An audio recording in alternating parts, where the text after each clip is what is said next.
Undanfarin ár hefur blómabærinn Hveragerði tekið miklum stakkaskiptum, stækkað og dafnað og orðið sívinsælli til búsetu, ekki síst á meðal eldri borgara sem leitað hafa hingað eftir friði og fallegu umhverfi. Í þeim hópi eru hjónin Svanur Jóhannesson bókbindari og Ragnheiður Ragnarsdóttir kona hans.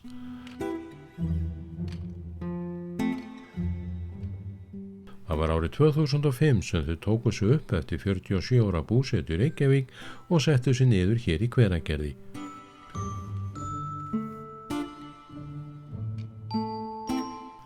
Staðurinn var Svan ekki alveg ókunnugur því hann ólst hér upp að hluta og bjó hér í foreldrahúsum til nokkurra ára.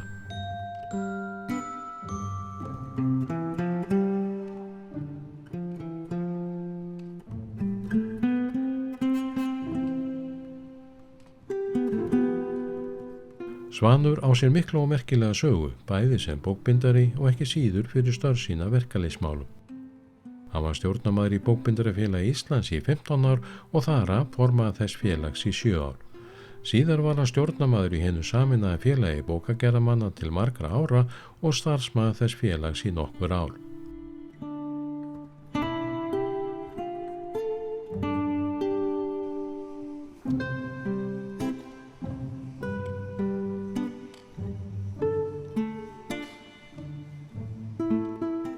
Í dag eigum við stefnumóti Svan og hefur mælt okkur mót við hann í bókasafninu hér í Hveragerði.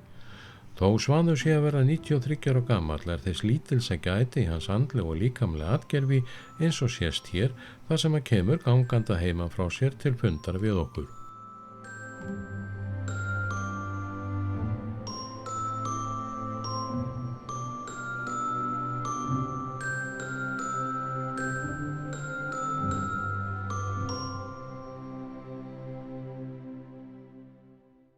Já, ég heiti Svanur Jóhannesson og er fæddur á Hrónýjastöðum í Laxárdalshreppi í Dalasýslu 23. september 1929. Foreldrar mínir þeir eru Jóhannes úr Kötlum sem hét þá Jóhannes Bjarni Jónasson og var frá heiðarbýli þarna fyrir framan Hrónýjastaði langt fram á heiði, hét Ljárskósel. En móðir mín var frá Hrónýjastöðum og hún var yngsta dóttir foreldra sinna. Og faðir minn hann fæddist hérna aldamótin en móðir mín var miklu yngri, hún var 9 eða 10 árum yngri og hann dó 1972 og hún dó 2009 líklega. Já, var 101 og síðan hafði nú verið í gegnum árin dálítið svona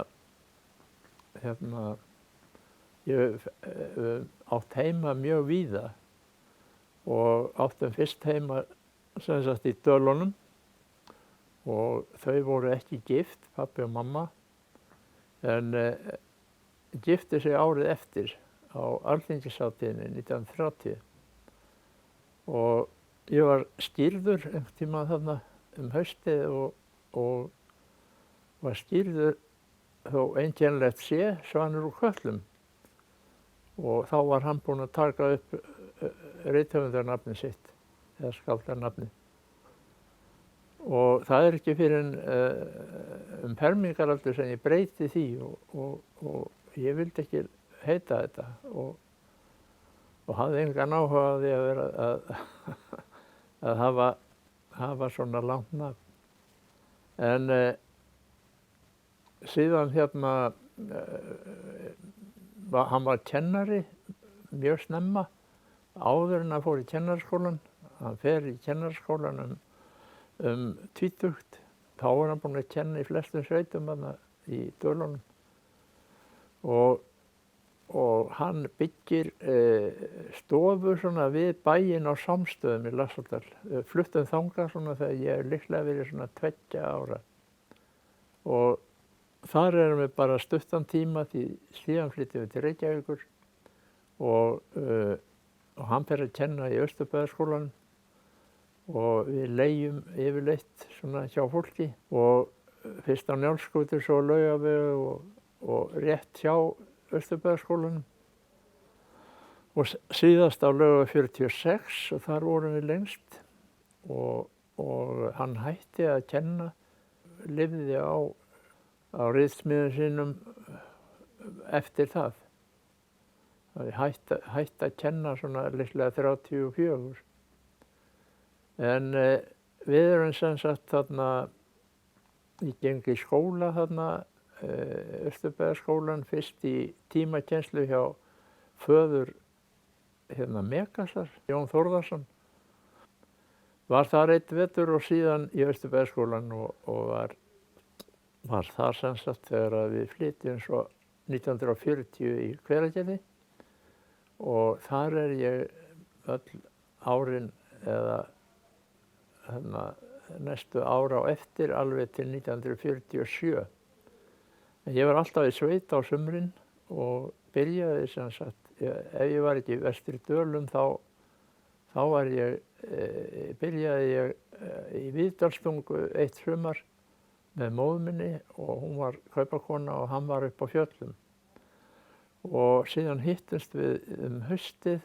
Ég fór í sveitina 10. maí 1940 með Laxfoss eftir hádegi. Það var kyrrsettur fyrir hádegi og síðan fór ég með hermönnunum á Laxfoss upp á Akranes og þeir fóru og hertóku Kjalarnes eða á móti Kjalarnes og þeir voru að loka Hvalfirði. En ég fer sem sagt í sveit þarna og þar ég í 3 sumur og með góðu tími, mörgu leyti en erfiður. Og síðan ég í Garðyrkjunni, í Hveragerði í 2 sumur, Ingimar í Fagrahvammi og byrja síðan í svona alvöru vinnu, svona eiginlega fullorðinsvinnu, að moka möl á bíla, vörubíla í Krýsuvíkurveginum, út við Hjalla og þar. Og ég þar í 2 sumur og á veturnar fór ég alltaf í Reykholt í Borgarfirði og var þar í 3 vetur. Þetta svona, ég hef verið víða og sem sagt ég fermdist 13 ára held ég eða 14 og á Kotsströnd sem rétt hjá. Já, næsta sem skeður í mínu lífi það það að foreldrar mínir flytja til Svíþjóðar 46 og ég verð einn eftir í Hveragerði og ætlaði á eftir þeim en fór aldrei og fór heldur í 3. bekk í Reykholti. Það var að byrja þannig nám í héraðsskólanum. Svoleiðis að maður gæti svo tekið menntaskólapróf. Nú ég ætlaði mér það nú aldrei en ætlaði að fara í eitthvað annað og ég sem sagt vorið þetta var vorið þegar Hekla gaus að þá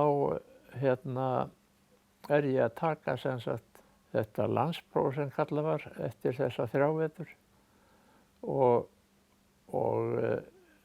ég á leiðinni til Hveragerðis aftur því ég ætlaði að fá mig vinnu þar.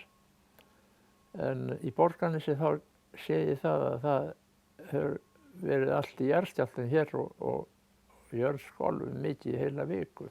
Ég sá það í blöðunum í Borgarnesi. En ég bara dríf mig austur strax og náði svona rétt í skottið á jarðskjálftunum og það lyftust hér hús alveg þegar maður kom í hlaðið á rútubílnum. Og síðan fæ ég mig leigt á hótelinu og þar allt þetta sumar og var í því að girða ásamt flokki frá bænum utan hverina sem að komu og það var svona Hveragirðing kallað. Þetta var allt ógilt svæði áður og mikil hætta þarna oft að krakkar færu þarna onni. Nú, það sem sagt þau koma aftur eftir 1 ár, sem sagt 47, þarna sumarið, og það er þá sem að þá er pabbi búinn að byggja annað hús hérna, og það er þá sem að hann vildi losna við mig eða ég að fara og læra eitthvað, og ég vildi læra rafvirkjun. En það var ekki lífsins leið að komast að því á rafvirkja, og hann vildi, eða sagðist geta út af mér í bókbandi, þekkti Þórhall gamla Bjarnason, og hafði gefið út bækurnar hans eitthvað, og það verður úr að ég ákvað bara að gera það og hugsaði með mér bara að ég gæti þá unnið við þetta í ellinni. En það urðu bara svona mörg ár, sko. Ég byrjaði þarna í nóvember og í bókvelli Hverfisgötu 78, og það er þá svona búið að vera eitthvað í 2-3 ár, held ég. Þeir byggðu húsið, það var prentar úr Vestmannaeyjum, Gísli Friðbjarnason, sem var í kompaníi við meistara minn, sem hét Aðalsteinn Sigurðsson og var Víðidalnum, og þeir höfðu byggt þarna mikið hús, það var upp á 3 hæðir, ris og kjallari mikill, og þegar ég kem þarna haustið, þá er þarna bara heljarstórt plakkat loftvarnarbyrgi þarna í kjallaranum, og það hafði þá verið notað þarna fyrstu árin, sko, eftir að þeir byggðu. Þá var ennþá loftvarnahætta. Og síðan byrjaði ég þarna, og það var aðeins gaman að kynnast þessu, og ég var bara ánægður með það, og er þarna í 4 ára.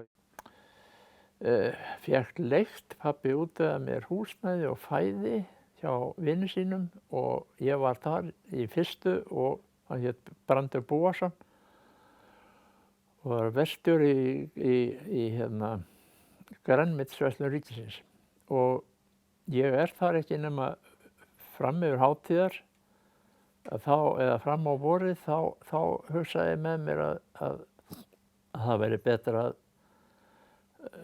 sko, sonur hjónanna sem ég bjó hjá, hann var í Reykholti og var að koma þá úr skólanum, sko, þannig að ég var eiginlega að fara þaðan og fæ mig bara leigt, og það var alltaf hægt að fá eitthvað svona smá herbyggi leigt. En það verður samt úr að ég leigi með strák og frá Seyðisfirði, og hann var að læra rafvirkjun, og einhvern veginn í fjárhanum kynntist í honum, kynntist dálítið af Austfirðingum. Hann var frá Seyðisfirði, og við vorum saman í einhver tíma, líklega 2-3 ár, og síðan leið ég með öðrum vinnum mínum, Guðmundi Andrésinni, hann var sjómaður norðan af Ströndum, og við höfum verið saman í Reykholti, en hann stundaði sjómenn, sko. Nú síðan bara klára ég mitt sveinspróf og útskrifast 50, ekki fyrir 52. Ég byrjaði þarna sem sagt 1. desember 47, en það var út af því að það var ekki gott að fara í sveinspróf fyrir áramót, í jólaönnunum. Þannig að ég geymdi það fram á næsta vor. Nú við vorum á þessum tíma, þá voru allt í bókbandi, það voru 12 nemendur, og við stofnuðum félag þarna mjög fljótlega.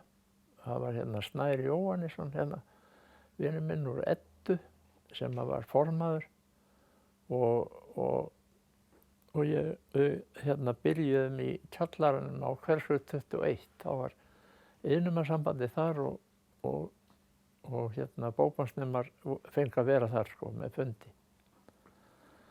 Og það er sem sagt, þá byrjar líka mín verkalýðsbarátta, og ég ímyndaði ykkur að við höfðum nú ekki mikið kaup, sko. Við vorum með, ég man eftir því að við vorum með 112 krónur á viku, nemarnir, þá. Og allt í allt þá hefði ég yfir mánuðin svona 500 krónur og það fór allt í fæði og húsnæði. Það var ekkert eftir og það eina sem að hélt mann uppi það var eiginlega jólabusinessin eða vinnan fyrir jólin sem að var ansi mikil stundum. Þar kom fyrir að við unnum alveg frá 8 á morgnana og til 11 á kvöldin. Það var ekki óalgengt fyrir jólin. Og þetta var mikil vinna og það sem við unnum aðalega það voru Íslendingasögurnar. Það voru 2 ungir menn sem höfðu farið að gefa út Íslendingasögurnar, ódýra útgáfa af Íslendingasögunum og það var ódýrt að binda. Man eftir að hann sagði mér að þetta hefði kostað 4 krónur bandið á bókinni.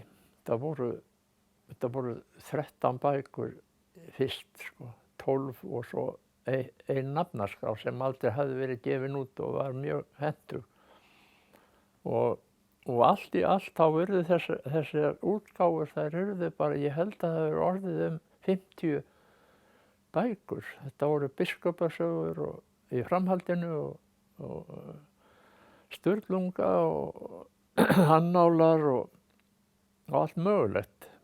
Fornaldarsögur Norðurlanda og eitthvað meira. Og þetta var aðalega bundið inn í skinn. Skinnið var það sem kallað var klofið skinn en það leit út eins og það var svona núbrað sem svona aðeins með bólum svona uppleitt, svona núbrað eins og bara önnulegt skinn en alveg handónýtt og það var hægt að rífa það bara í sundur, sko, með höndunum á milli fingrana ef maður vissi það, sko. En þetta dugði nú ósköp vel, held ég bara. Ég held þetta hafi nú bara, ég sé svona bækur ennþá. Svona sem að fólk hefur þá keypt. Þetta var mjög ódýrt og það fengur sér allir Íslendingasögurnar. Nú síðan vorum við að binda fyrir hinn og þessa bara og það var mjög margt og mikið fyrir Helgafell og síðan það 1951 held ég sem að Víkisprent sem var þarna vestur í Garðastræti að Ragnar Smár átti það og það vantaði húsnæði og flytur þarna í húsið til okkar og þá það sem að þá flytja prentararnir upp á 3. hæð allir og Víkisprent heldur þar áfram en bókbandsfólkið það kom allt til okkar þannig að það fjölgaði ansi mikið þarna á þessu tímabili og það var nóg að gera, það var alltaf nóg að gera. Já, við vorum sem sagt þarna á Hverfisgötu 78 og ég þar sem sagt fyrir hátíðar 51 held ég, 52. Það sem ég segi frá næst, það eiginlega þegar að það hafði verið mikill uppgangur í bókaútgáfu alveg frá stríðsárum og framundir þetta, miðja öldina. Og þá það sem að verður dálítið svona þegar herinn farinn og það var þarna alveg það leyti sem ég var að byrja. 46 held ég eða 7 nema það að það verður strax dálítið erfitt svona í dagsdaglega sko hjá fólki og minni vinna og og verkalýðsfélögin sem sagt þau byrja þarna fyrir alvöru sko 42 þegar þarna fyrst á stríðsárunum þegar þeir sáu það að þau gátu höfðu meiri vopn svona á atvinnurekendur og það var að lúta hernum sko. Nema það að svo hann farinn og minna að gera og svo allt í einu sem Alþýðusambandið blýst til verkfalls rétt fyrir jólin. En við erum búin að semja, bókmyndararnir og prentararnir. Og þetta var dálítið vandræði, sko. Við vorum ekki hrifnir að þessu í sjálfu sér að þurfa að vera að vinna og taka ekki þátt í baráttunni með þeim. En þá finnur Guðgeir upp á því að formaðurinn okkar að það hægt að fara í samúðarverkfall og það verður úr og það greitt atkvæði um það í félaginu, bókbindarafélaginu. Ég hugsa að þetta hafi verið alveg nákvæmlega eins hjá prenturunum sko, því að þannig var staðan á milli okkar að Guðgeir fór alltaf til prentarana. Sko, þetta var bara þannig. Sko. Hann var búinn að vera formaður í 20 ár og svo spurði hann bara hvað ætlið þið að gera og svo gerði hann það sama. Og það var svo sem allt í lagi, prentararnir stóðu sig helviti vel. En þarna sem sagt þá lendum við í því að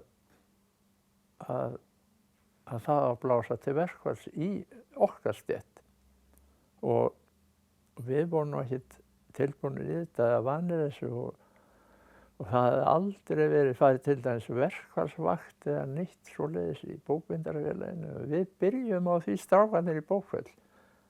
Við vorum nefnilega ansi róttækir þetta margir sko.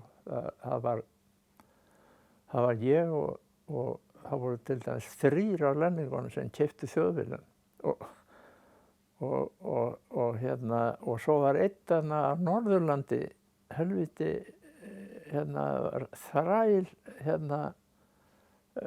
sjóaður í verkalýðsbaráttu á Siglufirði og síðan var þetta þannig, ég átti eftir að segja ykkur það að í bókfell á þessum tíma þá eru hvorki meira en minna en svona 30 mann sem að vinna þarna sem var nokkuð mikið miðað við önnur bókbandsverkstæði.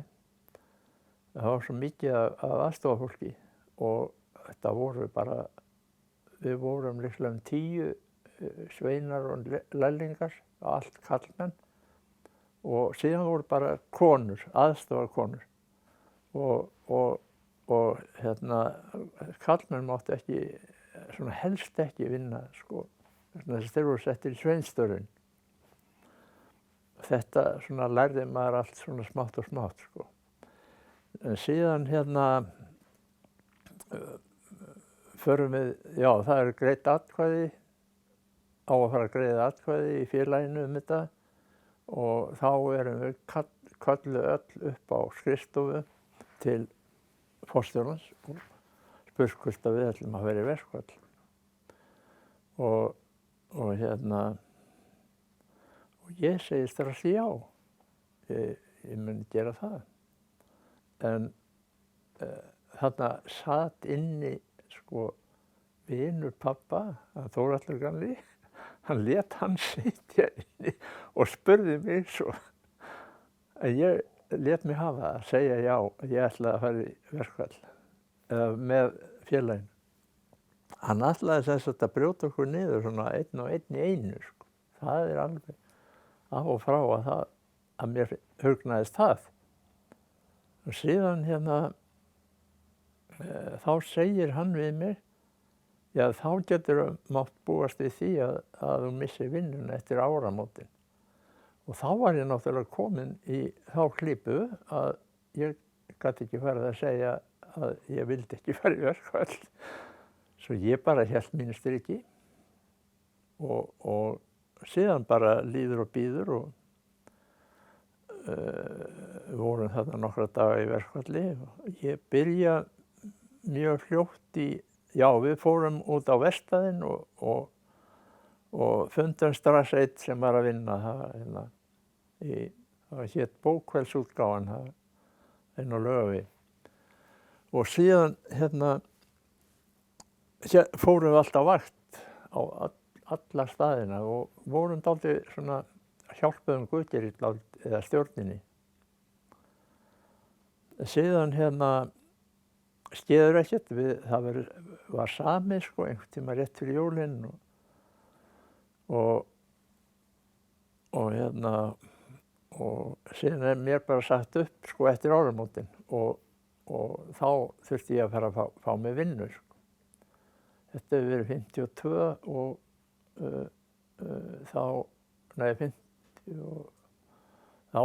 þetta var 52 sko, þá hefur verið komið 53 janúar og þá að byrja kafli í mínu lífi sem að ég bara fór á sjóinn og ég vildi það endilega vegna þess að í upphafi ætlaði ég að fara á sjó en fór það aldrei og síðan ég með sem sagt vinum mínum þarna í herbergi sem var sjómaður sko, og það var norðan að Ströndum. Gísli þessi prentari þarna í Vestmannaeyjum sem átti bókfell að hann var Vestmannaeyjum sko og hann líka útgerðarmaður og ég fór á annan bátinn hans í sumarfríinu áður en að ég útskrifaðist. Þess að ég var 2 sumur hjá honum á síld og mér þótti mjög gaman og ég meira að segja tók með mér annan lærling seinna sumarið. Ég sagt ykkur svo sem frá því að það veittist voða lítið seinna sumarið og þá var með annar skipstjóri með hann og hann hét Guðmundur Falk, hann frá Bolungarvík og hann var nú frá Ísafirði held ég og voða mörg systkini en svo verður það þarna að við erum að kasta eitthvað út af Siglufirði, út af Húsavík og það var strákur frá Siglunesi sem gaf upp á spilinu. Ég var frammimaður í öðrum bátnum sem var uppi og hann bara fer í sjóinn, báturinn og ég dett í sjóinn og bara hér bil sko, já, og flýtti mér úr stígvélunum og svo geti synt sko og ég var á klosstígvélum og galla og allt og þegar ég lít upp sko þá öll nótin fyrir ofan mig og ég var bara í stór hættu alveg og síðan flýtti ég frá, það var svo mikið straumur sem bjargaði mér að ég flýtti aldrei frá og svo bjargað á síðustu stundu í annað skipti sem hent til mín spotta. En og þá sendir á eftir, skipstjórinn sendir skeyti til Gísla 7 síldarvittar og 1 svanur. Það er gott hjá hann. En þetta var, fyrra sumari var alveg óskapleg reynsla sko, því að það var svo mikið af svona alls konar rúnum eiginlega bara borð. Þetta voru 17 manns og þetta var mikið unnið á höndum en ég ætla bara að sleppa því að það er svo löng saga að segja frá þessu. Já, ég var að segja ykkur þarna frá í sambandi við síldina og þá það sem að ég hitti stýrimanni minn niður á Höfn og bara ákveðinn í því að heldur hann gera ekki neitt sko, að fara þá á sjóinn og hann var kominn með bát og ég hálfa mánuð að vinna í því og að gera hann kláran og síðan förum við á línu og erum á útilegu út í Flóa. Síðan hérna strýk ég að botnum og þetta var alveg heilmikið vesen sko. Og það var jólasveik og þá hafðu tveir vinir mínir borð sem voru með mér á vaktinni að þeir höfðu lent í einhverju ristingu við stýrimannin sko. Hann var nú líka vinur minn sko. Og mér féll þetta nú illa en það var við vorum búin að lenda í svo miklu sko erfiðu svona það fór að leka báturinn og við vorum konir þarna inn á Ólafsvík bara til þess að taka olíu og því að og við lágum þar í vari því við þurftum, gátum ekki fara til Reykjavík og það var svo hvasst. En svo ég og þeir lendi í einhverju stríði við hann og biðja mig að koma með sér og bara við förum bara til Reykjavíkur og landleiðin og ég verð við því. Mér líkaði vel við annað strákin og bræður. Endaði á því að ég var að borga fyrir það farið og hef aldrei séð á síðan og fékk lánað hjá skólavinu mínu á Hellisandi sem var þá nýkomið til Hellisans. En ég vildi fara út úr þessu og hérna svo ég verð nú að segja ykkur frá því sko. Ég frétta því þegar þeir komast nú í bæinn á þessum bát að sko hann var olíulaus. Ég lánaði þeim peningana fyrir olíunni af því ég átti það að ég styrktur honum og síðan var það rafmagnslaus á leiðinni og þeir stýrðu með spegli. Það hef ég aldrei vitað á túnlinu. Það var bara myrkur sko, þeir lentu í myrkri. Dálítið sérkennilegt en ég fékk að fjúka sko leið og ég kom í bæinn og við vorum náttúrulega taldir af en ég misti alla mína aura sko frá því ég byrjaði að vinna í þessum bát og ég sá það var ekki nokkuð leið að vera í svona áfram. Svo ég bara fór í vinnu á Keflavíkurflugvelli eins og allir aðrir á þessum tíma. Þetta var mikið atvinnuleysi og það var ekki nóg með að mér væri sagt upp sko, það var í bókbandinu á þessum tíma. Við vorum svona eitthvað 120 í allt. Það var 60 mann sko sem var atvinnulaust. Mikið af þessu konur, svona aðstoðar og eitthvað af sveinunum. og hérna og sem sagt að ég fer ekki í bókbandi aftur fyrir haustið og ég fór bara í skemmtireisu sumarið þegar ég var búinn að vinna fór til Rúmeníu. Það var alveg svakalega góð ferð. Við vorum þar saman ég og hérna prentari, hérna Skúli Helga. En síðan ég nýkomin heim sko frá Rúmeníu og þá er ég vinnulaus og bara upp í rúmi og sef út og svona og þá bara komið heim og bankað upp á og bara ég beðinn að koma eins og skot niður í Bókfell. Þetta var stutt að fara og síðan var ég þar alveg til starfsloka. Þangað til ég byrjaði að vinna hjá félagi bókgjaldamanna. Ég fór vikutíma niður í Eddu.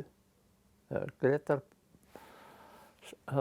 hann fékk mig til að segja upp og ég sagði upp í Bókfell og fór að vinna hjá honum og gat ómögulega unnið hjá honum sko. Við gátum ekki unnið saman sko. Það var ekki lífsins leið því að við vorum góðir saman í félagsmálunum en að vinna hjá honum það var ekki hægt. Svo ég fór aftur í Bókfell. Það sem að var aðal einkenni þarna á Reykjavík á þessum tíma, það var hvað prentsmiðjurnar og bókböndin voru eiginlega í einum hnapp inn í gömlu Reykjavík. Og það var Skútenberg og Ísafold og Hólar, allt þarna niður í Þingolstræti og Ingólfsstræti og Guðjón Ó þar líka Hallveigarstíg og síðan Víkingsprent sem sagt komið þarna til okkar, var áður í Vesturbænum og síðan voru ýmsar prentmyndastofur, þær voru þarna á Laugu 1 og þar Ólafur Hvandal og fleiri sko, Arnarfell og það var inn í hérna inn á Skúlagötu einhvers staðar, eða það rétt hjá Höfðatúni held ég, og það var nú það lengsta í burtu, minnir mig. En þetta var eins og ein fjölskylda svona nokkuð, prentarar og bókmyndarar svona í þessum kreðs. Og það var eiginlega aldrei farið nema inn á Tungu sko, eða inn á Hlemm. Þetta var sem sagt mjög lítið svæði, þar var bókhaldsútgáfan til dæmis og þetta var svona út allan bæ. Þorvaldur bókbindari á Leifsgötunni, ég geti sagt ykkur margar sögur á honum, en það sem að við fórum síðan í, þetta var nú voðalega mikið sko að það var kallað á mig, þetta var aðalega vegna jólavinnuna sem var að byrja þarna haustið.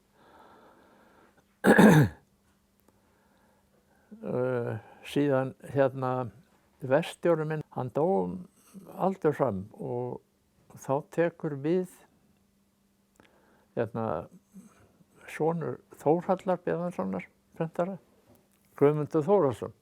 Þetta allt dáið núna sko, ég einn eftir eiginlega. En þeir eru bara nýdánir sko, bæði Guðmundur Aðalsteinn og Birgir vinur minn sem var í Bókfell og fleiri, Bragi. Það sem gerist svo, við erum að binda þarna sem sagt Forlagsband fyrir jólin alltaf og alltaf fyrir Helgafell og við erum með Íslendingasögurnar, þetta dugði bara í mörg ár sko og það var meira unnið að þeim sko eftir jól en ég á einhvers stað mynd af salnum sko hérna með Íslendingasögunum alveg bara heilu staflarnir út allt sko. Og þeir höfðu Gísli hérna prentari, hann hafði farið til Svíþjóðar og keypt fína gyllingavél og þetta var mjög svona gott verkstæði vil ég meina. Það var reynt að gera þetta alltaf nýtískulegt svona. Það var þetta þessi gömlu verkstæði þarna í bænum sko, þau voru öll svona gamaldags frekar og menn voru að sauma og svona, þeir voru nú með litla saumavélar sko en meira svona eitthvað verið að gera þetta nýtískulegra hjá okkur. Oddinn var eiginlega ekki byrjaður, sko þeir byrja á Grettisgötunni, þeir sameinast Sveinabókbandinu sem þá var til. Það var inn á Snorrabraut, sameinast svo aftur, minnir mig á hérna Grettisgötuna og fer síðan sko eitthvað vestur eftir líklega. Og hérna, en ég lendi mikið í því að fara í, ég hafði það svona inn í mér að reyna að læra dálítið hérna handband. Bara alltaf svoleiðis frá byrjun og byrja að binda strax á námsárunum. Og síðan þegar ég er orðinn sveinn, þá var hérna búnir að vera þarna tveir þekktir bókbindarar, Einar Helgason og Ólafur Tryggvason, þeir eru þekktir svona bókbindara, handbókbindarætt. Bróðir Ólafs var Helgi Tryggvason, landsþekktur bókasafnari og bókbindari og allir mjög vandaðir. Og svo sonur, sem sagt, sonur og sonur Einars, hann var kennari upp í Iðnskóla, muni kannski eftir honum lengi, en hann kenndi mér að gylla og ég er settur í það að gylla. Þá böndum við mikið fyrir háskólabókasafnið, prívatband sko, og náttúrulega fyrir hinn og þessa sko aðra. Og ég er bara alla daga í að gylla. Þá var til að ég var búinn að eyðileggja mér annað augað. Ég fattaði það ekki að ég var með skakka sjón á öðru auga og þá fékk ég miklu gleraugu. Nú er ég blindur á því auga, eiginlega, en má þó kæra þeim þá sko. En þetta var mjög gaman að standa í þessu öllu og svo þegar Aðalsteinn deyr þá er Guðmundur verkstjóri og þá er ég eiginlega komin í þá aðstöðu að vera varaverkstjóri. Og svo þegar Guðmundur er alveg búinn að eyðileggja sér heilsu var ég að taka við. En þá vorum við nú komnir að Hverfisgötunni og inn í Kópavog. Já, ég tekaði mér að gylla þegar að Einar Helgason fer í Hóla og þá vantaði hann var aðalgyllarinn. Föðurbróðir hans Ólafur, það var dálítið sérstakur náungi, hann var líkur bróður sínum Helga.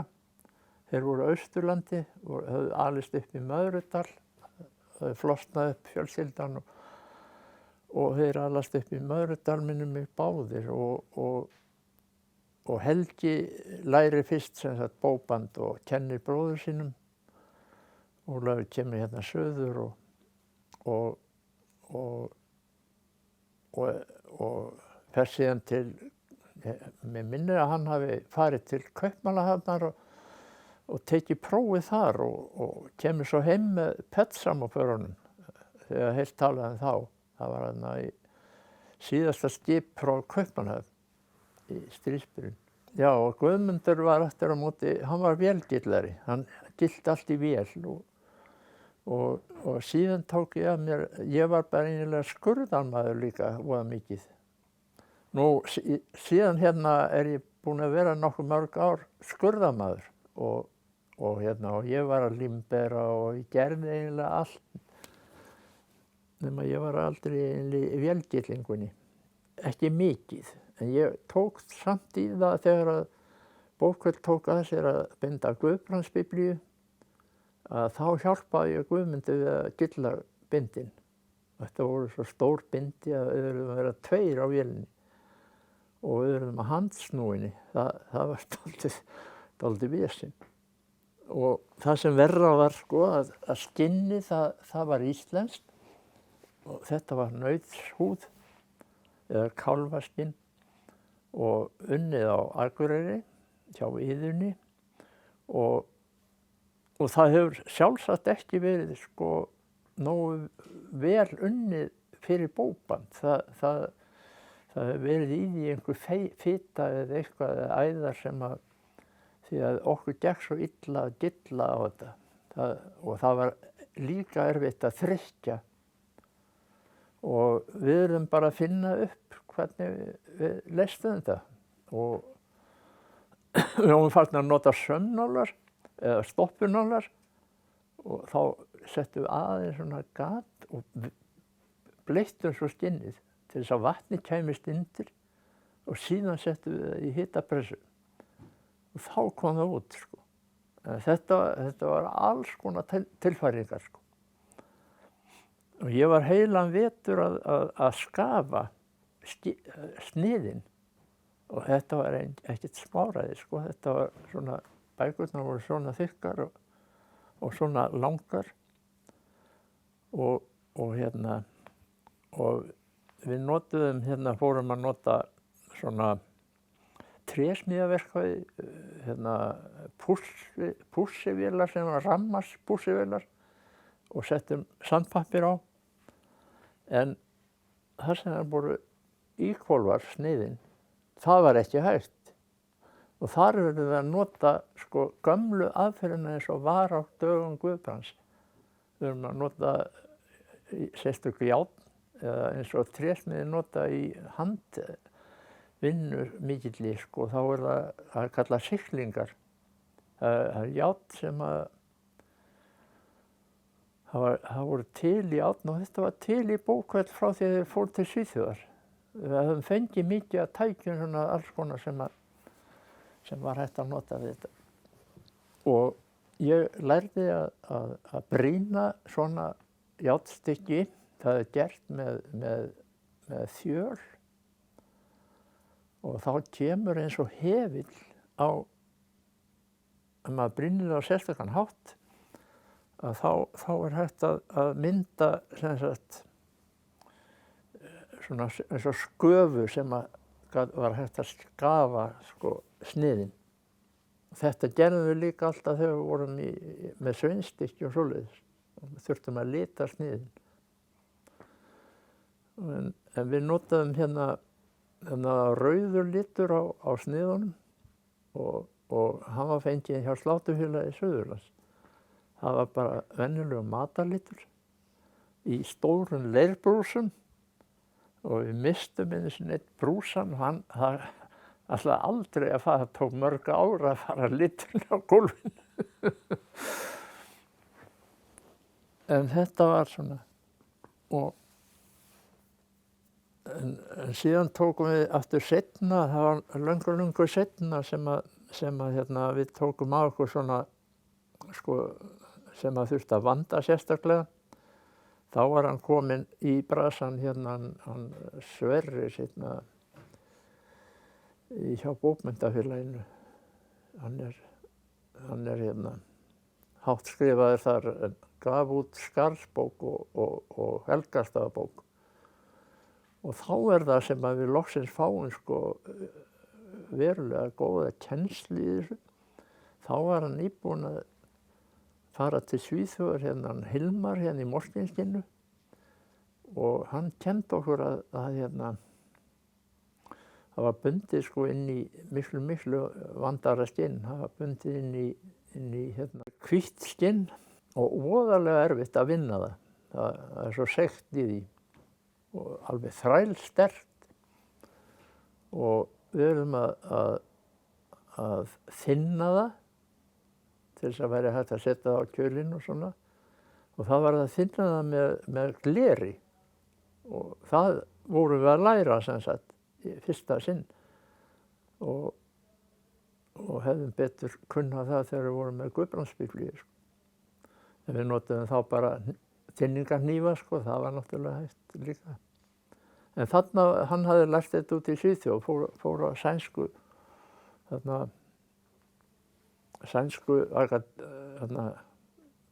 einhvern skóla sem hann lærði þar, hann Hilmar. Þetta var svona það leyti sem að ég hætti sko í bókvöll. Sem sagt að hún byrjar strax hjá mér eftir námsárin og það er út af því að þegar að rétt áður en við erum búin að læra í bókvöll, eða ég, þá lendir maður í baráttu við niður á Austurvelli 30. mars og upp úr því þá gengi æskulýsinguna. Og þá var heilmikill skóli vegna þess að sko ég var þekkti mikið af þessum mönnum vegna þess að ég þurfti að borða úti, borðaði oft á Þórsgötu 1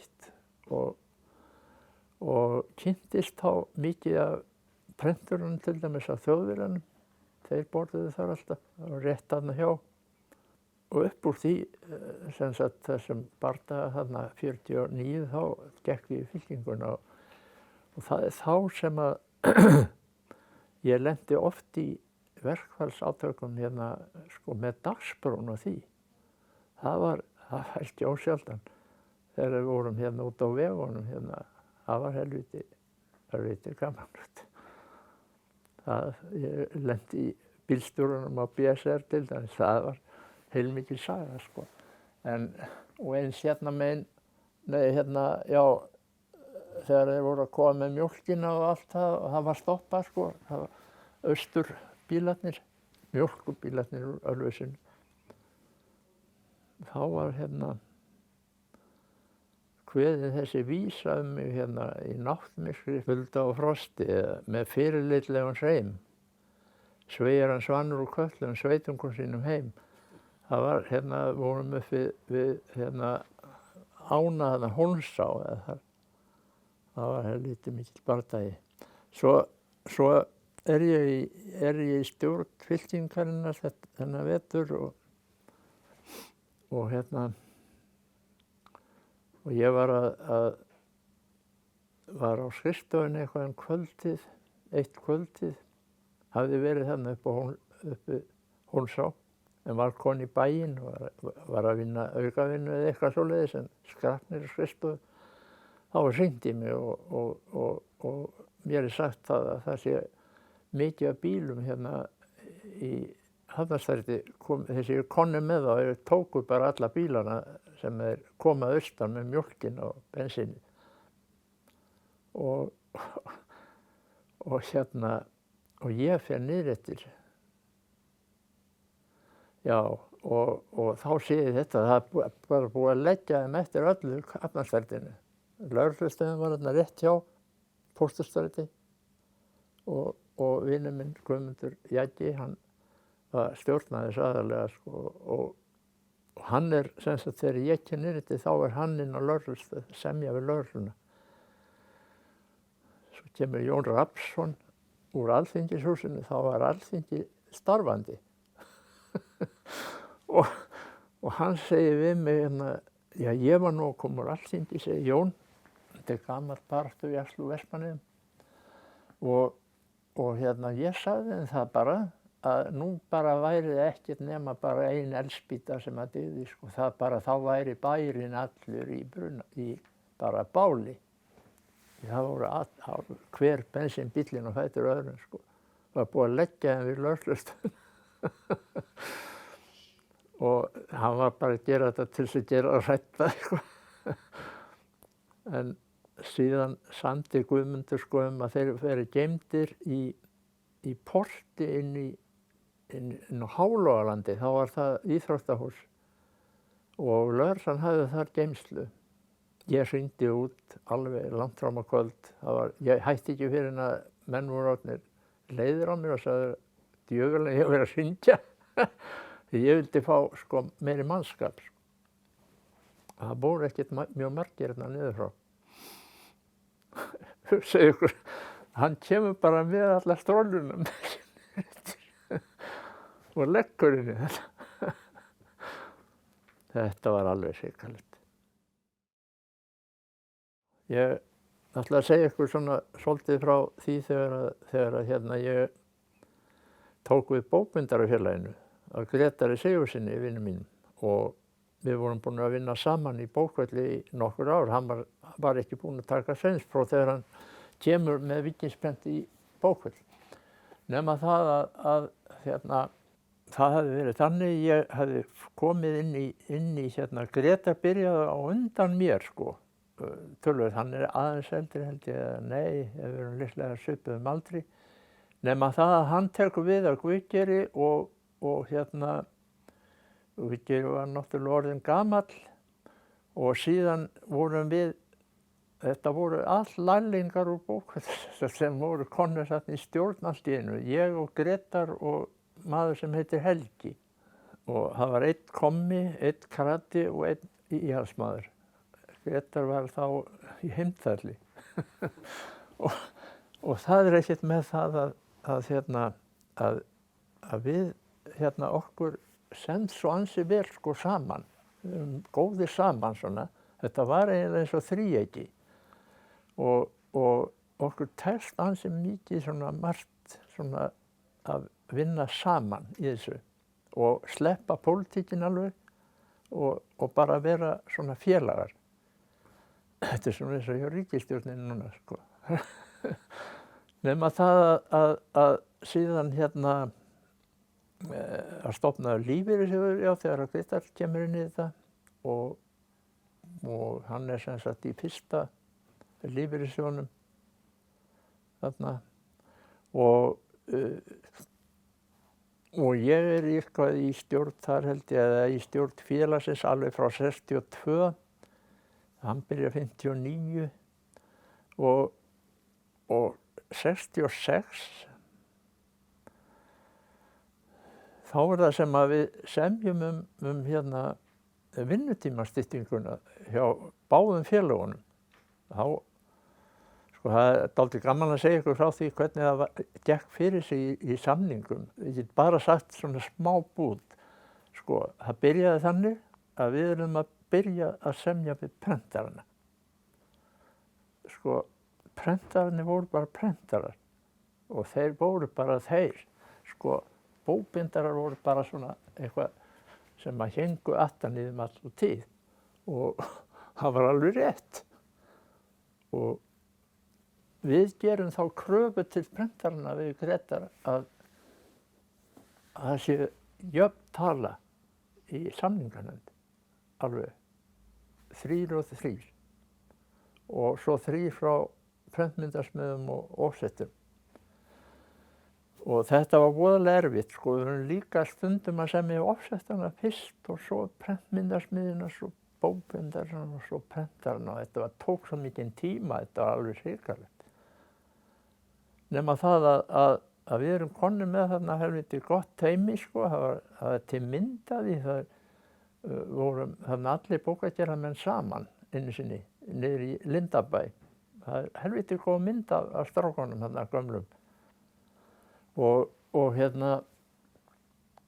þá, sem sagt, þetta í fyrsta skipti sem að við bara vorum í svona teymi, sko. Það var stórt teymi og þetta voru kallar Hannibal-samningarnir. Hann var að ná völdum í Alþýðusambandinu og nær völdum þarna. Svo var Björn Jónsson á móti honum, hann var frá Akureyri og það var svona gengur sögur það að þeir væru að slást og svona. Nema það að síðan hérna ég í stjórninni með Grétari í nokkur ári og við semjum vinnutímaskiptinguna. Það var einn af þeim bestu samningar sem við höfum gert bara lengi. Það var bara gert að næturlagi og það var Baldur í Odda og Stefán Ögmundsson. Þeir voru eiginlega svo hundar og köttur, sko, eða sáist, sko, en Baldur var alltaf dálítið erfiður.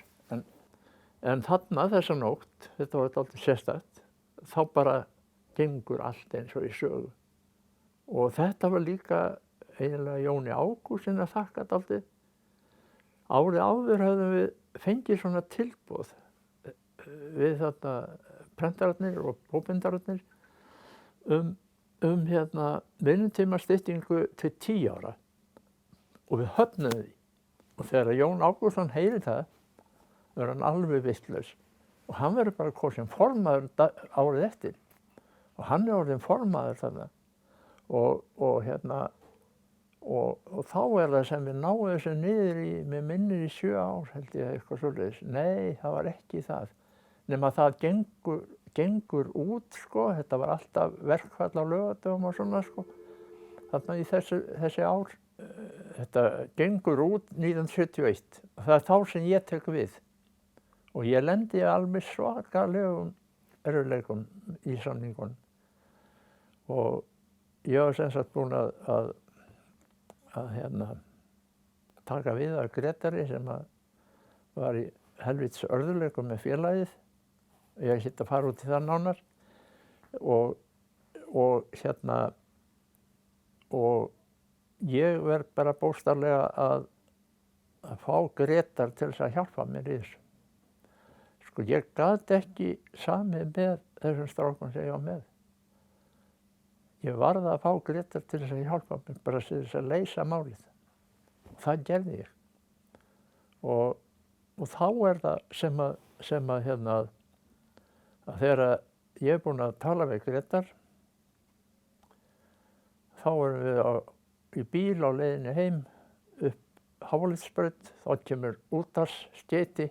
Ríkisprentmiðjan Gutenberg komin í samninga við bókagerðarfélögin. Ég fór í Alþýðusambandið og bað þá að hjálpa mér. Og þá var það sem að Snorri var þá framkvæmdastjóri og ég held að það hafi verið, ég man ekki hver var forseti, að þá fer hann strax í, þetta voru ógurlega sko erfiðir samningar, þegar aðtuga það voru öll verkalýðsfélögin undir og við komum inn í þetta og það er eitt með það að einn ráðherrann hann settur bara í það að leysa málin hjá okkur og skipar Gutenberg að semja við okkur og það er það sem við byrjuðum þannig, en þeir sömdu aldrei við okkur, sko. Svo komum við hinir í áttina til okkar. Og en ég ekkert að segja ykkur meira frá þessu, sko. Þetta gekk svona oft til, sko. Þetta var í annað skipti þá vorum við út á loftleiðum og þá var Magnús Einar orðinn formaður. Það var það seint. Og þeir gefa út hjá Alþýðusambandinu, þá gefa þeir út tímaritið Vinnuna. Allt í einu, prenta hana í Þjóðviljanum. Og hún kemur út á þessum dögum, þetta sem við erum að semja út á loftleiðum. Og það ekkert með það, verður bara sprenging í liði, sko, kallana prentsmiðju Haugandana. Og þeir röku allir út og heim. Og það var ekki ósjaldan sem að hann í Eddunni stökk upp á nefsir, sko. Og síðan bara það að þegar að Torfi heyrir það, sko, að þeir séu farnir, þá bara, hann lætur senda eftir þeim. Og þeir koma allir, sko, eins og bara svona frekar undirlútir, og þeir eru settir inn í herbyggi sem við vorum í. Það var allt harðir stólar. En við fengum að vera á svítu, sko, við hliðina. Þetta var alveg magnað. Það var Magnús Einar lenti í þessu, ég man eftir því. Og einhverjir fleiri. En þetta kom ágætlega út, sko. Nú síðan var nú ekkert sérstakt, sko, svona í þessu samningstúsi, nema að ég fór í það að semja til þess lífeyrissjóðinn okkar. Þetta var bara smá elvits lífeyrissjóður sem við vorum vandræðir með, sko. Og hann dó, kallinn sem var með þetta.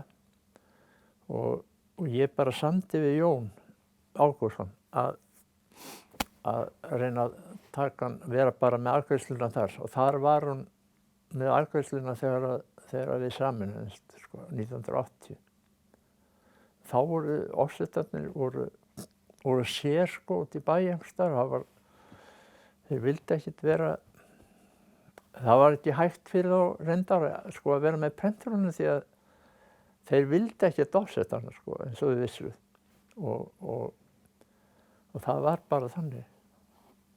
Það lítið vont eiga auðvitað. Og voðalega erfitt í samningum að eiga við svona, sko, þegar menn eru svona sitt í hverju áttinni, sko.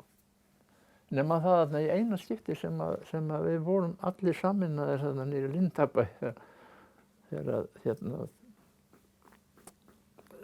í fyrsta skipti sem við vorum sameinaðir. Við vorum alltaf eftir það, þá voru alltaf kallað á okkur saman, við vorum kallaði bókagerðarmenn, sko. Þannig að það kom nú dálítið vel út úr því, sko. Það sagði sagt að þegar ég byrja að vinna hjá Félagi bókagerðarmanna, þá var ég komin inn í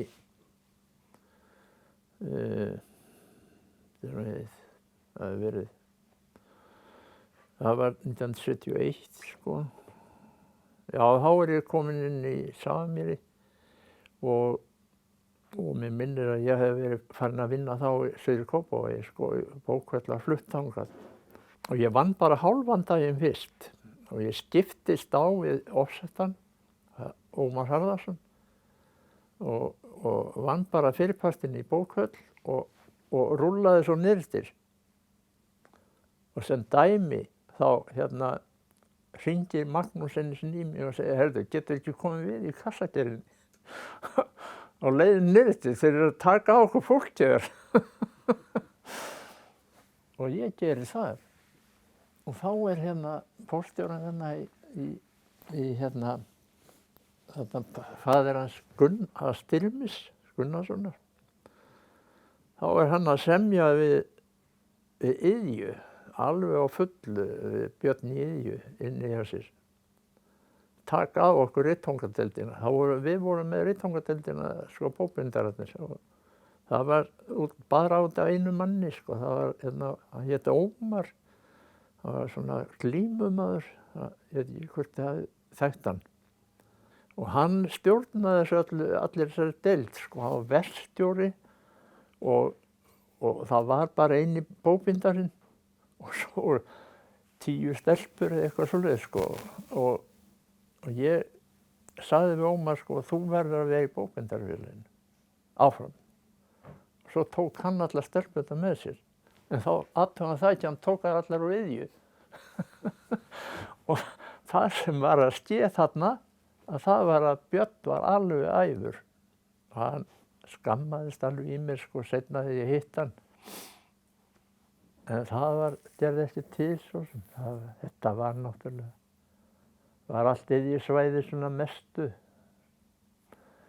En sem sagt að ég byrjaði þarna hálfan daginn fyrst og síðan er ég allan daginn. Ég held ég hafi verið 1,5 ár eða eitthvað svoleiðis, sko. Sko er það dálítið merkilegt sem skeður þarna akkurat þegar við erum að sameinast, að þá eru samþykkt ný vinnuverndarlög og við förum strax að fara eftir þeim. Og þá er það sem við byrjum með svona námskeið og svona ýmislegt og kjósa öryggistrúnaðarmenn og huga meira svona að ýmsum efnum í prentiðnaðinum og kynna okkur það og okkur tekst að vinna svolítið í því, dálítið vel. Og ég gerði mér það að gamni mínu, ekki gamni mínu, en svona bara til þess að vera með eitthvað.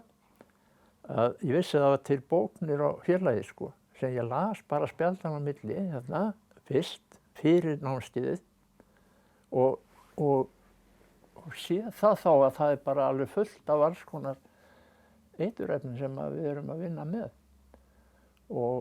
Og ég var bara vann í því heila nótt. Get svarið ykkur það. Ég vann í því heila nótt að útbúa glærur fyrir morgundaginn. Og það dálítið svona, hann hafði aldrei séð þetta og gerði svo grín að mér að því mér flaskaði þarna á einu atriði, sko, sem að sagði að ég væri að segja vitleysu, sko.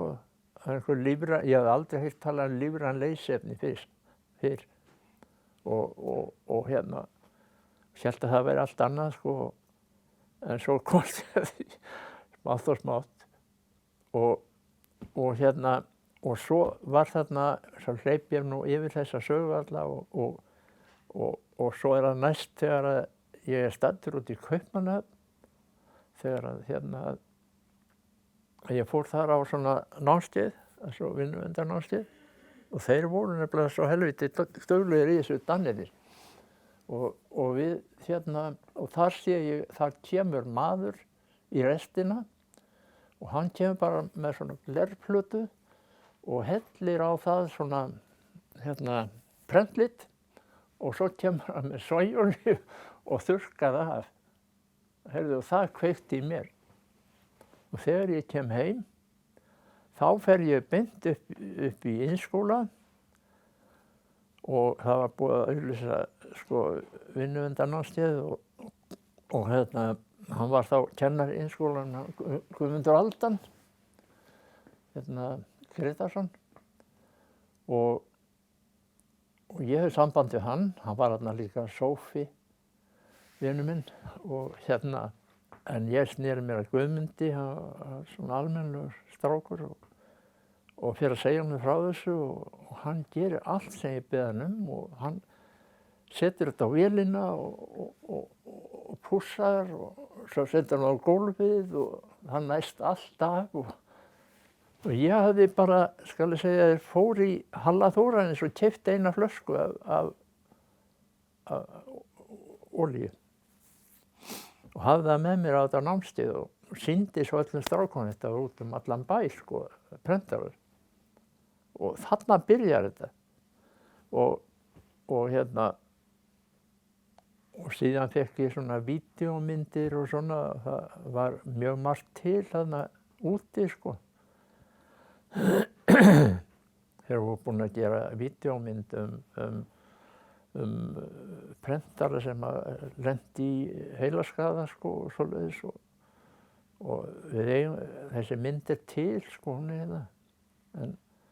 En svo þriðja stigi sko að við endum þannig í þessu að það þegar hann fann að vinna með mér í þessu Þórhallur Jóhannesson ég veit ekki hvort þið þekki hann ég held hann sé hann er víst hættur núna, hann svo Siglufirði ættaður nema það að hann hafði ógurlegan áhuga á þessu og það voru nú fleiri sko, það var eins og þarna í Oddanum þarna þessi sem var settur í bókbandið, ég man ekki hvað hann heitir og að þetta endar með því sko að ég er alltaf sko, ég er ofta að fara á þessi námskeið og fara á vinnustæðina og segja þeim frá svona og sumir taka þetta þannig að þeir bara eru í þessu eins og sálinn sko og reyna að gera eitthvað í þessu og eru áhugasamir með það. Svo vissi ég náttúrulega aðra sko sem að eins og ég hef gaman að því sem þau kom í Oddan þá var kannski sko umboðsmaður inni hjá verkstjóranum að selja honum þessi hættulegu efni og flýtti sér út sko og ég þekkti hann líka sko að var eitt prentari sko var komin í efnasölu nema það að þetta gengur nefnilega þannig fyrir sig að ég er eitthvað að vinna niður á skrifstofu og þá kemur þar inn strákur sem vann hjá Vinnueftirlitinu þegar ég var með þetta námskeið og vinur hans hafði unnið hjá Iðntæknistofnun og það eru þeir tveir, þeir voru báðir held ég, annar var vann hjá Vinnueftirlitinu og hinn var hjá Iðntæknistofnun og þeir fengu styrk hjá Evrópusambandinu til þess að vinna upp nýtt efni til þess að hreinsa vélarnar því að framleiðendurnir þeir sögðu strax að þetta eyðileggur lagrana eða eitthvað í vélunum og náttúrulega reyndu að vera á móti þessu sko, þeir sem framleiddu hörðuefnin og svoleiðis. Síðan það endar þannig þetta ævintýri að þeir fara að framleiða svona þetta efni og tekst það, ég sé ekki hvernig þeir gerðu það var bara eitthvað hjá Iðntæknistofnun sem þeir blönduðu eða gerðu eitthvað við það sem var til þess að það var betra að eiga við það og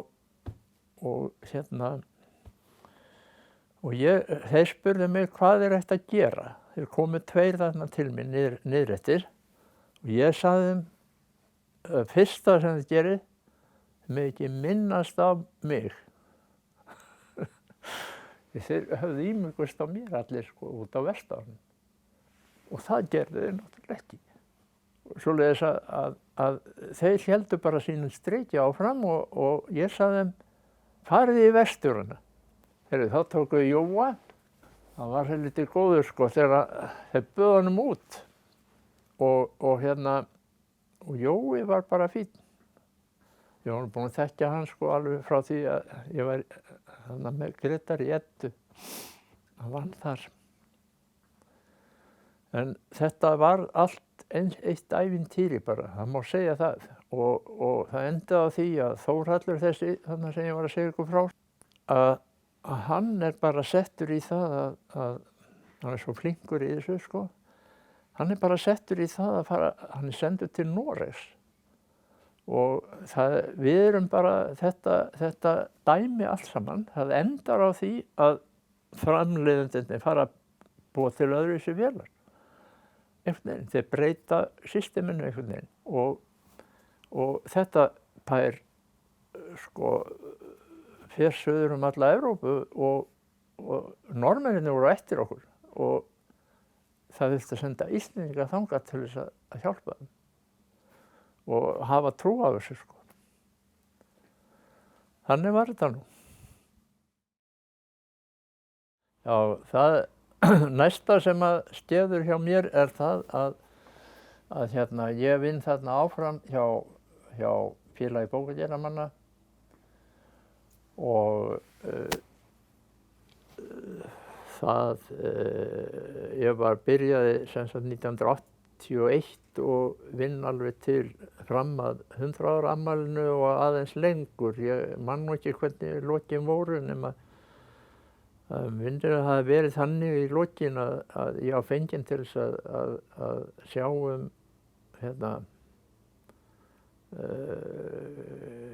skal ég segja að skrá það sem fannst að safni Hallbjarnar Halldórssonar upp á Háalofti. Við ætluðum að fara að flytja niður. Það var svo mikið drasl á loftinu og þá bara rákumst við þarna á kassa sem var alveg fullt af alls konar gögnum.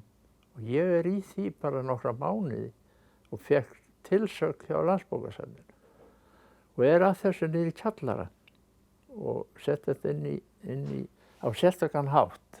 Það leiðbeindi mér þarna einn sem var þarna á handritdeildinni. Og þetta sem sagt síðan gefur Sæmundur Landsbókasafninu þetta og þetta þar sko. Það leyti þá fekk ég leigt bara í kjallaranum.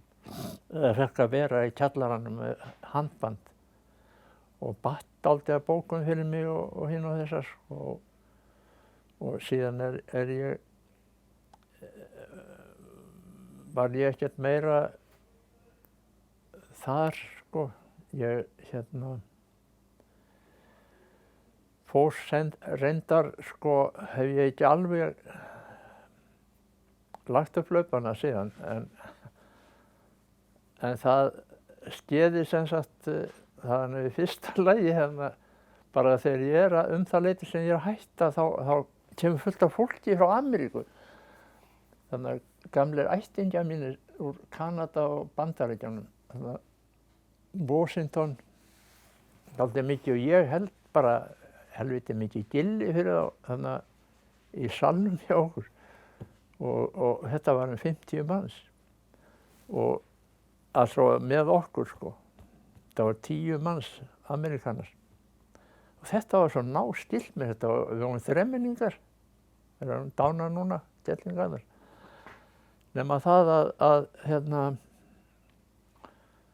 að ég fer svo þetta leyti kemur inn á skrifstofu til mín á Hverfisgötunni stúlka sem frá Svíþjóð og hún var þá heimsótt hérna á Íslandi og hún fer að spyrja eitthvað bókband og ég fer að fræða hann eitthvað það og það endar á því að við bara endurreisum sko þetta gamla norræna samband á milli bókbindaranna. Það hafði verið áður sko. Og alveg eiginlega frá því að ég var í stjórn bókbindarsins þá fengum við stundum bókbindara frá Konunglega bókasafninu í Kaupmannahöfn og hann kom hélt sýningar og við bara settum þetta í gang og þessi kona hún var svona dálítið hún var í sænska það var svona hún nú bókbindari sko og vann mikið í þessu félagsstarfi hjá þeim úti sko. Og það endar á því að við bara blásum til fundar með öllum Norðurlöndunum á Hverfisgötunni og héldum þar þing svona og endurvöktum þetta var allt dautt sko.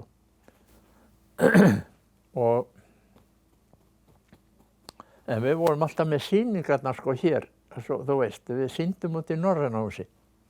Það voru bara kannski 1 eða 2 menn bara héðan. En þarna þá komum við svo stað aftur og það voru aðalega Svíar og já, Danir og Íslendingar. Og við áttum að halda fyrstu sýninguna og keppnina, en það varð aldrei. Ég treysti mig ekki til þess, sko. Þá var ég hættur að vinna en samt, sko, það átti að vera 2005 og það var 2005 en Svíar tóku það að sér. Og þeir halda fyrstu en við héldum aðra og það var 2009 og þá ég bara alveg í fullri vinnu, sko, bara í tölvunni, bara heilt ár, sko, alveg. Og ég sá alveg hérna, það var fyrsta lagi, sko, 2005 þegar hérna sýningin kom hingað. Hún var send, sko, alltaf á milli landana. En þarna 2009 þá voru 20 Íslendingar tóku þátt. Það var dálítið gott. Og hérna, það hefðu verið, sko, 5 og 6. En við vorum með, skal ég segja hérna, við vorum með hérna, höfðum stofnað hérna smá hóp sem kom alltaf saman einu sinni í mánuði, kallað Jam-hópurinn.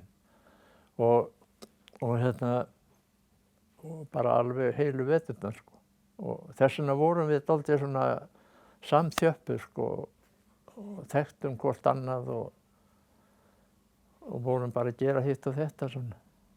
Og þeir sem voru bestir í þessu, þeir tóku þátt í keppnum, sko, hingað og þangað út heiminn, sko, eins og í París og fleiri stöðum, sko. Einn fékk til dæmis núna, það ekkert langt síðan að þessi sem mér finnst vera svona einna bestur á okkur, hann fékk að Svíar, þeir fóru að efna til verðlaun, eða svona, já, eiginlega verðlauna, en þeir velja þá sjálfir manninn einhvers staðar á Norðurlöndum. Hann var valinn. Það var í fyrsta skipti. Og það kallað ég held það sé kallað Nóbelsprís eða eitthvað svoleiðis. Og þeir eru að safna bókum frá öllum Norðurlöndunum, held ég, á safnið hjá sér, sko. Og þau biðja hann bara að binda inn. Og hann gerði það bara eins og hann hugsaði sér. En þarna 2009 dæmi, að það endaði í Rússlandi. Það var náttúrulega fylgilegt. Já, það ýmislegt sem maður búinn að... En það var þannig að það var einn af þáttangotanum var kona sendiherrans Svía í Rússlandi, í Moskvu. Og hún spyr hvort það sé ekki allt í lagi að hafa sýninguna í Moskvu. Þetta hafði aldrei skeð áður, sko, og Rússarnir alveg hissa. Það hafði aldrei séð svona áður. Eða svona, þú veist, það ekkert mikið svona unnið þar. Alls í klausturum eða eitthvað svoleiðis. Og ég sett mig strax í sambandi við ég þekkti hann nú sendiráðsfulltrúann, Bjarni Sigtryggsson, og var í góðu sambandi við hann. Og svo bjóði til, lét strákjafinn búa til svona heimasíðu og við eiginlega gátum feta okkur svona með því móti. Og það var bara helviti góð þáttaka, nærri 100 manns held ég eða eitthvað það. Og kom vel út. Og þá tókum við okkur saman og fórum til Stockholms, nokkur. Já, þegar hún byrjaði í Svíþjóð, þá fórum við þangað. Og vorum þar dagana sem að sýningin var. Ég hef haft samband við suma þarna síðan, sko. Og það var einn að senda mér beiðni núna út af þessi svona sýningarskrá. Því að þessar sýningar, þær eru yfirleitt, þær eru núna eiginlega dálítið á vegum Landsbókasafnsins. Og þeir sjá þetta svona, miklu minna svona sig.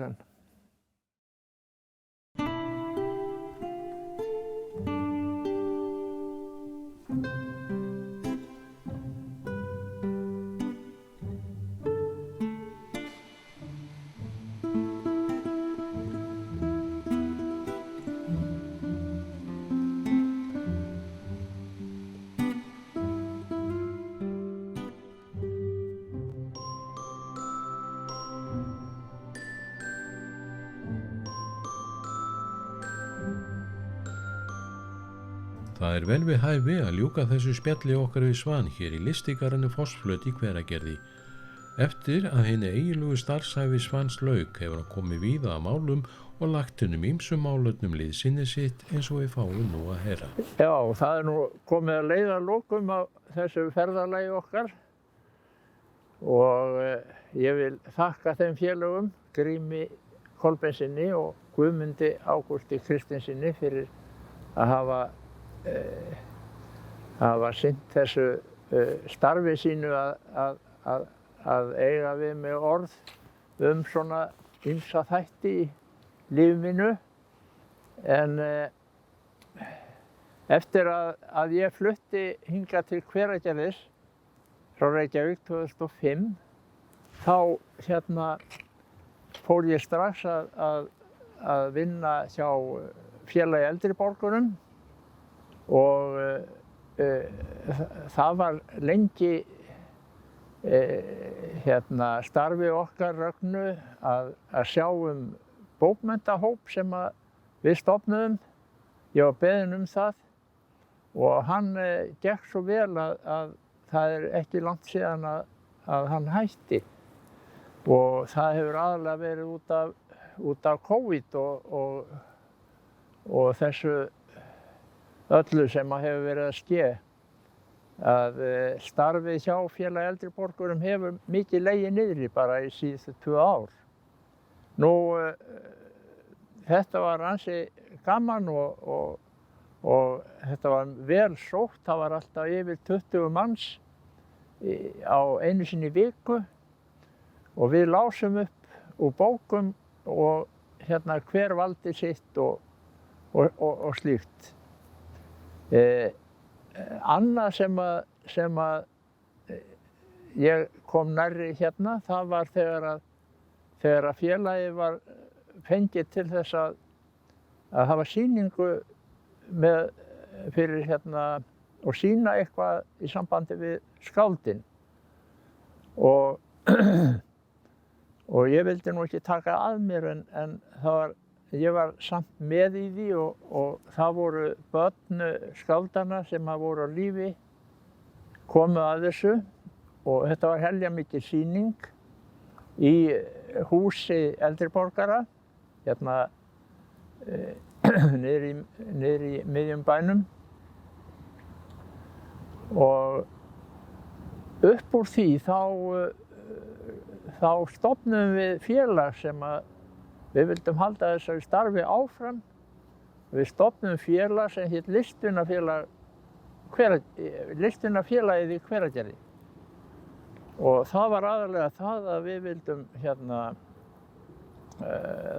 við létum gera hanna spjöld með sagt frá skáldunum. Við vildum fá þessi spjöld áfram og sýna þau hingað og þangað. En við fengum það ekki vegna þess að Félagi eldri borgara þóttist að borga fyrir þetta og hélt spjöldunum. Þá stofnuðum við félag Listvinafélagsins og ég var þar lengi í stjórn og við byrjuðum á því að formaðurinn var myndlistarmaður Guðrún Tryggvadóttir og við unnum mjög vel saman, margar konur ég á mynd af þessu þar sem við erum með Aldísi Hafsteinsdóttur sem var þá bæjarstjóri. Og við fengum bæinn til þess að taka þátt í þessu og það var nú eiginlega ekki fyrir að við síðasta verkefni þessa Listvinafélags var að setja þessi spjöld sem eru í listigarðinum upp og það voru held ég 9 spjöld í byrjun og það var nú reiknað með því að verið fleiri en það hefur ekki orðið. Nú síðan settum við einu sinni upp farandsýningu sem fór út á landið og það var margt sem við gerðum. Við gerðum líka létum gera heimasíðu listvinni.is og þar má sjá bara alla þá listamenn eða flesta sem hafa verið hérna í Hveragerði einhver tíma. Og þetta var starfi mitt í mörg ár. Síðan hérna hefur þetta starf Listvinafélagsins eiginlega fallið niður. Það vantar fólk til þess að standa í þessu. Ég treysti mér ekki í það lengur og það næsta sem ég tekst á við, það var bara núna nýlega að stofna hérna fornbókabúð á netinu og hún heitir Fornbókin og það gengur bara prýðilega. Og ég hef aldrei trúað því að það væri hægt svona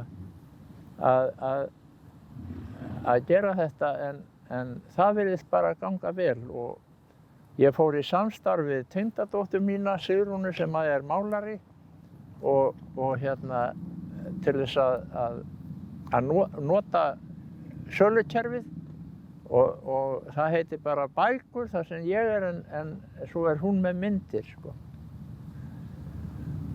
Og þetta, ég bara ánægður með þetta. Ég geri þetta voða mikið vegna þess að ég áorði svo mikið af bókum að ég hef farið með kassa út í bókasafn og láta þau hafa ef þau vilja.